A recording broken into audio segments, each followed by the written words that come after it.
Forgive me, Dr. Jacobs. Are you an MD? A PhD. A PhD? Yes, sir. In psychology? No, sir. Theology? No. Social work? I have a PhD in English literature. I'm asking because on your show, people call in for advice, and you go by the name Dr. Jacobs on your show, and I didn't know if maybe your listeners were confused by that and assumed you had advanced training in psychology, theology, or healthcare. I don't believe they are confused, no, sir. Good. I like your show. I like how you call homosexuality an abomination. I don't say homosexuality is an abomination, Mr. President. The Bible does. Yes, it does. Leviticus. 18:22. Chapter and verse.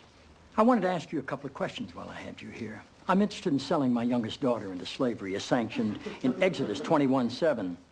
She's a Georgetown sophomore, speaks fluent Italian, always cleared the table when it was her turn.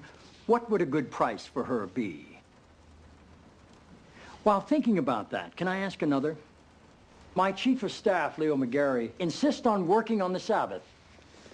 Exodus 35:2 clearly says he should be put to death. Am I morally obligated to kill him myself, or is it okay to call the police?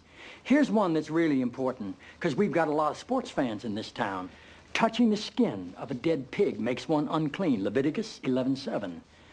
If they promise to wear gloves, can the Washington Redskins still play football? Can Notre Dame? Can West Point? Does the whole town really have to be together to stone my brother John for planting different crops side by side? Can I burn my mother in a small family gathering for wearing garments made from two different threads? Think about those questions, would you? One last thing.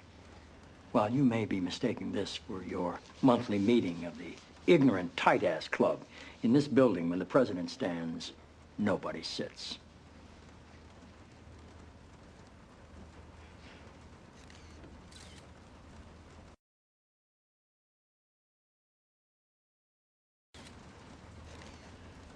Toby.